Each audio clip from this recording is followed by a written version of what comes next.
صرف ایک درود شریف سے ایک چھوٹے سے گھر سے میں ایک بڑے گھر میں شفٹ ہو گئی اور مجھ پہ دولت رزق کی بارش ہونا شروع ہو گئی. اتنی رزق کہ میں سنبھال نہیں سکی الحمدللہ ماشاءاللہ سے.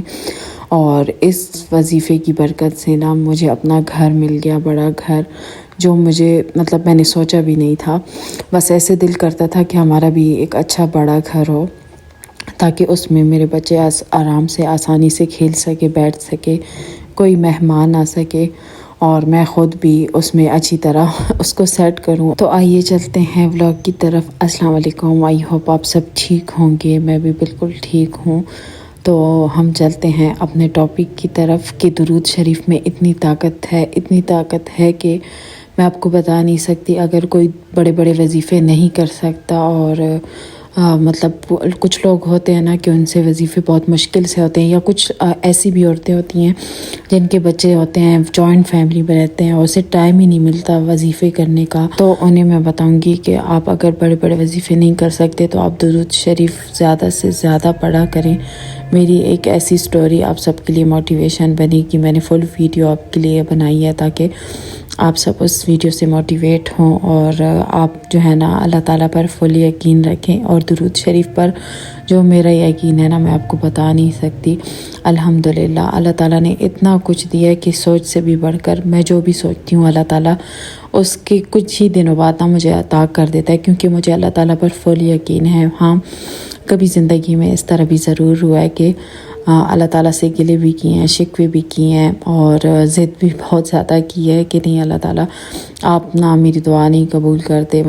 بچی تھی نا جب سٹارٹ میں میری شادی ہوئی تھی، اتنی مجھ میں سمجھ نہیں تھی، پر پھر بھی میں جو ہے نا نماز پڑھتی تھی، وظیفے کرتی تھی. جو بھی مجھے وظیفہ پتہ چلتا تھا، جہاں سے بھی کوئی بھی بتاتا تھا یا کہیں سے مجھے مل جاتا تھا، فیس بک سے، ٹک ٹاک سے، یوٹیوب سے، تو میں ضرور کرتی تھی. اور جب میری امی نے مجھے بتایا نا کہ تم اگر زیادہ وظیفے نہیں کر سکتی تو تم صرف درود شریف پڑھا کرو، اس سے نا تمہاری زندگی بدل جائے گی.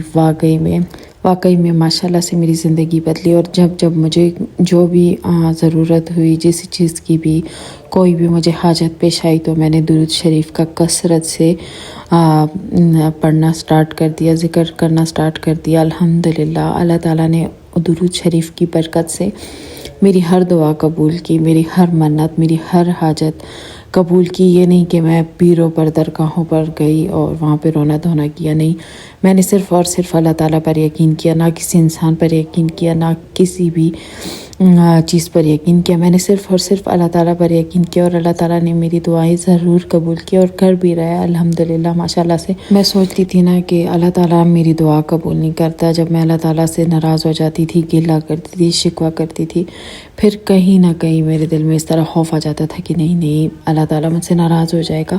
خیر ہے، کوئی بات نہیں، اگر اللہ تعالیٰ نے میری یہ دعا قبول نہیں کی تو اس میں ہی میری بہتری ہوگی، کوئی اور دعا قبول کرے گا. تو یہ میرا شروع سے ہی میرا یہی یقین ہوتا تھا، پر میں گلے شکوے ضرور کرتی تھی. پھر جو ہے نا آہستہ آہستہ جب اس طرح کوئی تنگی آتی تھی، پھر تنگی کے بعد نا اللہ تعالیٰ میری وہی دعا قبول کرتا تھا جو میں نے پہلے مانگی ہوتی تھی. مجھے اچانک سے اللہ تعالیٰ وہ چیز دے دیتا تھا. پھر اس کے بعد مجھے اتنا اپنے اللہ پر اور بھی یقین ہوا کہ واقعی میں ہم اللہ تعالیٰ سے شکوہ کرتے ہیں، ہم میں صبر نہیں ہے، ہم میں برداشت کرنے کی قوت نہیں ہے کہ ہم برداشت کریں.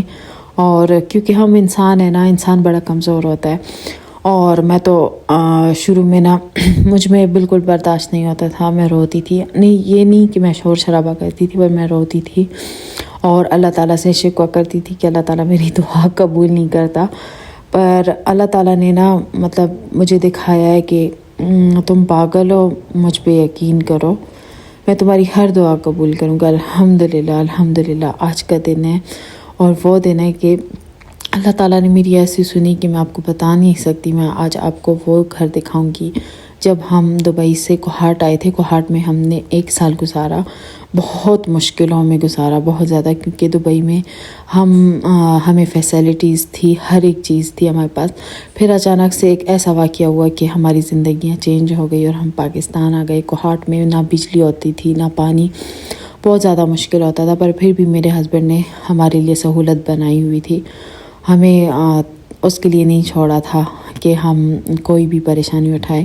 ماشاءاللہ سے ہسبینڈ بھی کافی سپورٹ کرنے والے تھے، ہمیں کبھی بھی تنگی محسوس نہیں کرنی دی کہ ہم پاکستان ہیں۔ اچھا یہ وہ گھر ہے جب ہم اسلام آباد میں آئے تھے، یہ ایک چھوٹا سا گھر ہے، یہ اس کا لاؤنج ہے، ایک ہی اس میں چھوٹا سا بیڈ روم ہے، بس یہ اتنا گھر ہے کہ ادھر آؤ اور ادھر ہی ختم ہو جاتا ہے۔ بہت چھوٹا سا گھر ہے، چھوٹے چھوٹے واش روم ہے، ایک سیڑھیوں کے نیچے ایک چھوٹا سا واش روم کے اندر ہے جو آگے میں آپ کو دکھاؤں گی۔ اب اس میں میری دوست رہتی ہے، بعد میں میری دوست بنی ہے، پہلے نہیں تھی، پر اس طرح ہمارا تعلق بنا اور ہم کافی اچھی دوستیں ہیں اور بہت زیادہ میری اچھی دوست ہے، میری بیسٹ فرینڈ بن گئی ہے۔ وہ میری کپڑے بھی سیتی ہے، تو میں کپڑے لینے آئی تھی، میں نے سوچا کہ میں یہاں ویڈیو بھی بنا لوں کیونکہ یہ لوگ بھی یہاں سے شفٹ ہو رہے ہیں۔ تو یہ ہمارا لاؤنج تھا جہاں پہ ہم بیٹھتے تھے، سیم یہیں پہ ہمارا ٹی وی بھی لگا ہوتا تھا، اور یہاں پر نا نیچے ہماری پانی کی بوتلیں ہوتی تھی۔ یہ روم ہے، یہاں پہ ہمارا فریج پڑا ہوتا تھا، اور یہ سیڑھیوں کے نیچے نا یہ والا جو دروازہ ہے نا براؤن، یہ واش روم ہے، اور یہاں پہ ہارڈ بورڈ لگا ہوا ہے۔ یہ اس سے نا آپ کی آواز بالکل اوپر آسانی سے جا سکتی تھی اور اوپر کی آواز نیچے بالکل صاف سنائی دیتی تھی۔ مطلب اس گھر میں ہم لوگوں نے بہت مشکل سے وقت گزارا۔ ہمارا بھی یہیں پہ ڈسٹ بین پڑا ہوتا تھا، اور یہاں پر میری جو سلائی مشین تھی وہ پڑی ہوتی تھی۔ اچھا یہ چھوٹا سا بیڈ روم ہے، ان کا یہ چھوٹا سا بیڈ ہے، بس ان لوگوں نے اپنے مطابق رکھا ہوا ہے کیونکہ میری دوست کا ہسبینڈ جو ہے وہ باہر ملک میں ہوتا ہے، اور بس یہ 3 بندے ہیں، اور یہ چھوٹا سا واش روم۔ مہمانوں کا تو سوال ہی نہیں بن سکتا تھا کہ وہ میرے ساتھ رکے، میرے ساتھ رات کرے، کیونکہ میرے اس طرح کوئی وہ ہی نہیں تھا۔ ہمارے روم میں اے سی لگا ہوتا تھا، اور باہر جو ہے نا لاؤنج میں گرمیوں میں بہت زیادہ یہ گھر جو ہے نا گرم ہوتا ہے، اور بندے کا دم گھٹتا ہے، تو کوئی بھی نہیں آتا تھا ہمارے گھر، اور مطلب اس طرح اکیلا پن محسوس ہوتا تھا۔ سیم ہماری ساری سجاوٹ اسی طرح ہی تھی۔ ہمارے جو چھوٹے 2 بیڈ تھے نا ہمارے پہلے، وہ ہم نے ہٹا دیے ہیں، تو وہ ساتھ کر کے نا ہم نے لگا لیے تھے تاکہ ہمارے روم میں سپیس ہو، اور یہاں پر جو ہے نا ہم کھانا کھا لیتے تھے، گرمیوں میں بیٹھ جاتے تھے۔ تو اللہ تعالیٰ نا زندگیاں بالکل چینج کرتا ہے، جیسے میری چینج کی، مجھے کہاں سے کہاں لا کر رکھ دیا۔ جن لوگوں نے مجھے حقیر نظروں سے دیکھا، میں نے انہیں کچھ بھی نہیں کہا، میں نے صرف برداشت کیا، میں نے صرف اللہ تعالیٰ کو یاد کیا، میں نے اپنے وظیفے کیے۔ اچھا یہ وہ کچن ہے جہاں پہ میں کھانا پکانا کرتی تھی، ان کے لیے تو پھر بھی ٹھیک کر دیا۔ یہ پہلے بہت زیادہ ٹوٹا پھوٹا تھا جب میں اس گھر میں تھی، تو ایک دفعہ پریشر کوکر بھی بلاسٹ ہوا تھا، پورا کچن جو ہے نا جو لوبی ہے نا اس سے بھرا ہوا تھا۔ تو یہ اب میرا اپنا گھر ہے ماشاءاللہ سے، جس گھر میں میں پھر بعد میں شفٹ ہو گئی تھی۔ مجھے کسی نے کہا تھا کہ مذاق اڑایا تھا کہ یہ چھوٹا سا گھر ہے، آپ لوگ اس میں کیسے گزارا کرتے ہو؟ اوہو، میرے بچوں کو اس طرح کہہ رہے تھے مجھے۔ تو میں نے صبر کیا، اور اللہ تعالیٰ نے نا آج مجھے اس مقام پر پہنچایا کہ ایک بڑا سا گھر مجھے دیا، ایک بڑا سا کچن دیا، ایک بڑا سا روم، بڑے بڑے واش روم، بڑا سا ڈرائنگ روم، جہاں پر ہم آرام سے بیٹھ سکتے ہیں، لیٹ سکتے ہیں، مہمان آ سکتے ہیں۔ اور اس کو ہم لوگوں نے پہلے بہت اچھے سے سجایا تھا، پھر زیادہ فرنیچر تھا، پھر ہمارا ارادہ تھا کہ ہم باہر ملک سیٹل ہو جائیں، پر ایک مسئلہ آ گیا تھا جس کی وجہ سے ہم سیٹل تو نہیں ہوئے، پر جو ہمارا فرنیچر زیادہ تھا وہ ہم لوگوں نے بیچ دیا۔ پر مجھے بھی یہ خالی خالی گھر اچھا لگتا ہے، کیونکہ صاف ستھرا بھی پڑا ہوتا ہے، اور میں اتنا کام نہیں کر سکتی کہ میں ان فرنیچر کو نا ہر ٹائم چمکاتی، صاف کرتی۔ بچے ہیں میرے چھوٹے ماشاءاللہ سے، تو میرے پاس اتنا ٹائم ہی نہیں ہوتا، اور نہ میں میڈ رکھتی ہوں، کیونکہ میڈ جو ہے نا اس کو سنبھالنا بہت مشکل کام ہے۔ رکھی تھی میں نے کئی بار، پر ان کو سنبھالنا بہت مشکل ہے، تو میں یہی سوچتی ہوں کہ اس سے بہتر ہے کہ میں اپنے کام خود کروں، اور میں ایک یوٹیوبر ہوں تو مجھے کنٹینٹ کی ضرورت ہوتی ہے، جس کے لیے مطلب میں خود کام کروں، وہ سب سے بیسٹ ہوتا ہے۔ تو انشاءاللہ رکھوں گی، مطلب شاید اپنے گاؤں سے لے آؤں جو اعتبار والی اور جو مطلب میرے مطابق ہو، تو میں پٹھان ہی لاؤں گی۔ پنجابیوں سے نا میں بڑی پریشان ہوں، وہ صرف مطلب کی ہوتی ہیں۔ درود شریف میں اتنی طاقت ہے نا کہ میں پتہ ہے کیسے پڑھتی تھی، میں جب اسکول جاتی تھی نا، بچوں کو میں خود لے کر آتی تھی، لے کر جاتی تھی، تو میں درود شریف پڑھتی تھی۔ میں جب کام کرتی تھی، جیسے گھر صاف کرنا، برتن واش کرنا، تو میں درود شریف پڑھتی تھی۔ میں جب کپڑے پریس کرتی تھی درود شریف پڑھتی تھی۔ اگر میرے پاس اتنا ٹائم نہیں ہوتا تھا تو میں اپنے ٹی وی میں بھی درود شریف لگا لیتی تھی۔ مجھے پتہ نہیں اتنا پسند ہے نا درود شریف، مجھے اتنا سکون ملتا ہے. میں بہت زیادہ ابھی بھی نا میں درود شریف بہت زیادہ پڑھتی ہوں. جب بھی برتن واش کرتی ہوں، کام کرتی ہوں تو ضرور پڑھتی ہوں. درود شریف کا وظیفہ اتنا مشکل بھی نہیں ہے کہ کوئی کر نہیں سکتا، بہت زیادہ آسان ہے. جب بھی آپ کو ٹائم ملے، آپ کام کریں تو آپ ساتھ ساتھ پڑھتے جائیں. آپ کی کوئی بھی مراد ہو، آپ کے بچے نہ ہو، آپ کا گھر نہ ہو، آپ کو کسی قسم کی پریشانی ہو، مشکل ہو، کوئی قرضہ ہو، کوئی قیدی ہو، ہر چیز کے لیے آپ پڑھ سکتے ہیں. اگر آپ کی اولاد نہیں ہو رہی ہو، آپ کو چھوٹی چھوٹی ضرورتوں کے لیے پڑھنا ہو، بڑی بڑی ضرورتوں کے لیے پڑھنا ہو، آپ درود شریف پڑھ سکتے ہیں. اگر آپ کوئی دوسرا وظیفہ کر نہیں سکتے یا آپ کو مطلب قرآن پاک، بہت سے ایسے لوگ ہیں نا جن کو مشکل پیش آتی ہے پڑھنے میں، یا کسی نے پڑھا نہیں ہوتا، تو درود شریف تو آپ کو پتہ ہے سب کو ہی آتا ہے. تو اس کا وظیفہ جو بھی کرے گا نا، تو میں گارنٹی سے کہوں گی کہ لائف چینجنگ وظیفہ ہے. جیسے میری لائف چینج ہوئی ہے، اور ماشاءاللہ سے مجھے جب ضرورت ہوئی ہے تو میں درود شریف پڑھتی ہوں. آج بھی میں نے پورا دن جب میں کام کر رہی تھی درود شریف پڑھ رہی تھی. میرے ڈیلی کا روٹین ہے.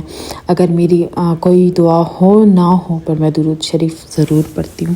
اور مجھے پورا یقین ہے کہ اللہ تعالیٰ اس سے بھی بہتر مقام عطا کرے گا. اور اس یوٹیوب پر میں آپ سب کے ساتھ ہوں، اور میں آپ سب کو یہ دکھاؤں گی کہ وظیفوں میں کتنی برکت ہے، اور سچائی میں اور ایمانداری میں اور صبر میں اور اچھائی میں اور نیک نیتی میں اور اچھی دل میں کامیابی ہے. اور انشاءاللہ تعالیٰ یہ یوٹیوب کا ساتھ اگر میں زندہ رہی تو میں آپ سب کو دکھاؤں گی کہ اللہ تعالیٰ بہتر دن دکھاتے ہیں. اگر کسی کا دل چھوٹا ہو گیا ہے کہ کچھ بھی نہیں ہوتا، تو میں ان کو یہ ضرور دکھاؤں گی کہ اللہ تعالیٰ پر بھروسہ رکھے، لائف سیکنڈوں میں چینج ہو سکتی ہے. جیسے الحمدللہ میری ہوئی ہے، ایسی جگہ پر جو میں آگے آپ سب کے ساتھ ضرور شیئر کروں گی کہ میری لائف کیسی تھی اور اللہ تعالیٰ نے میری لائف کیسے چینج کی. یہ انشاءاللہ تعالیٰ میں آپ سب کے ساتھ فل ڈیٹیل سے ہر ایک چیز شیئر کروں گی. آگے جتنا بھی ہم ساتھ جوڑتے رہیں گے، ہر ایک چیز میں آپ کے ساتھ بالکل کلیئر بتاؤں گی، دکھاؤں گی انشاءاللہ تعالیٰ ضرور. اور